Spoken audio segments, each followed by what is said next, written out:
If you think spamming "Good morning, beautiful" is romantic, understand this. You're not the man in her story. You're the background music she forgets was ever playing. Before we dive in, two things. If you actually want to stop wandering through life like a hormonal Uber driver and build a spine, watch our latest Patreon video, How to Find Your Purpose. Until you have purpose, women are just going to be your emotional drug dealers. And if you want direct coaching, the link is in the description. I don't fix delusion, but I do weaponize reality. Now this is A Woman Explains How to Make Any Woman Chase You. Why a woman? Because men lie to themselves. Women lie to men. But women rarely lie about men to other women. And if you listen carefully, you can steal that blueprint.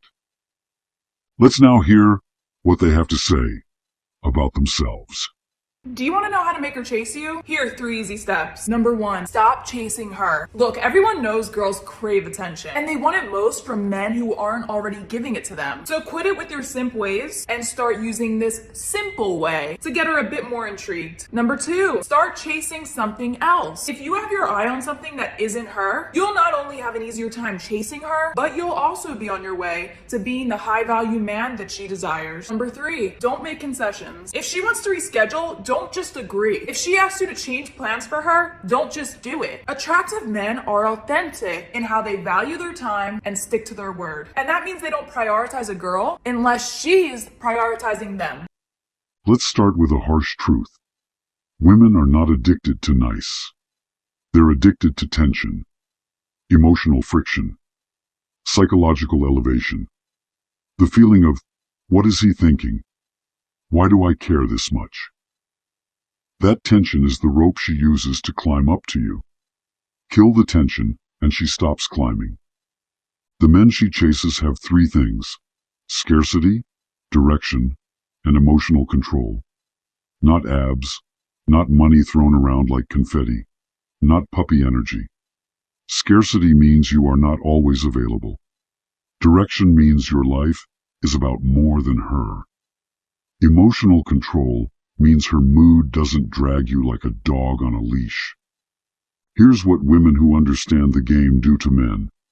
They reward unpredictably. One day sweet, one day distant. Not chaos, just inconsistency with timing. That intermittent reinforcement is the same mechanism that keeps gamblers glued to a slot machine. It's not constant rewards that hook you. It's maybe.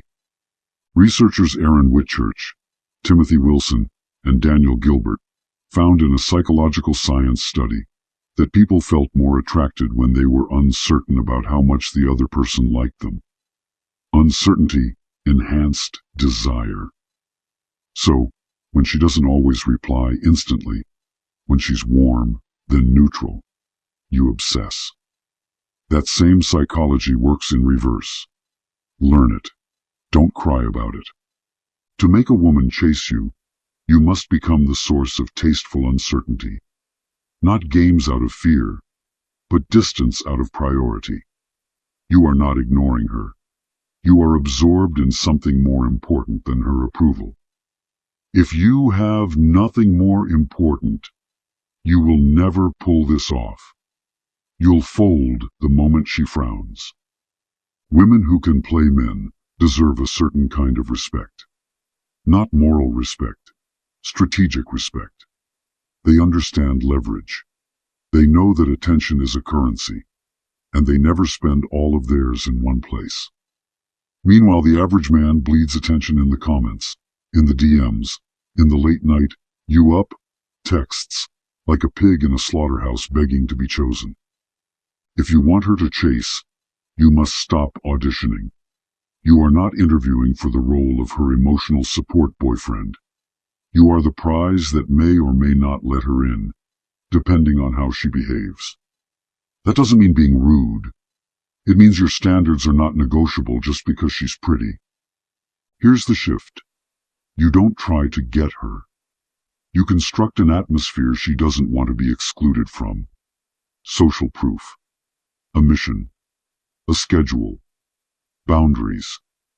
The more your life looks like something she has to earn her way into, the more she invests. The more you orbit her, the more she relaxes and looks at her other options. And never forget this. People chase what validates their ego and confuses their certainty. Validate her just enough to keep her engaged. Withhold enough to keep her guessing. A well-timed compliment followed by hours of silence is more powerful than 50 thirsty paragraphs. Let's make this practical. Here's your homework. First, audit your desperation. Take a notebook and write down the last 3 interactions with a woman you liked. Texts, calls, dates. For each one, underline where you were seeking reassurance or chasing. Double texting, over-explaining, asking, "Are you mad?" All of that. Look at that page like a crime scene. That's what killed her attraction. Second, for the next 7 days, you respond slower and lighter. No essays. No emotional oversharing to a woman who hasn't earned that intimacy. You reply when it fits your schedule, not your anxiety. If she pulls back, you do not chase. You match or slightly underinvest. If she ramps up, then and only then do you give a bit more attention. Third, build one thing in your life that has nothing to do with women and demands your time. A project, skill, or goal. Something ruthless and long-term. If you have nothing to lose, you have nothing to respect about yourself, and neither will she. You will feel withdrawal. That's good. That's your addiction to validation burning out. Sit with it. If you liked this video, and you actually want to stop being emotional fast food for women, subscribe. This channel is not for men who enjoy being walked like pets. Now, in the comments, confess something. What's the most pathetic, chase-heavy thing you've ever done for a woman who wasn't that into you? Put it there. Bleed it out in public. Then don't ever do it again. Don't ever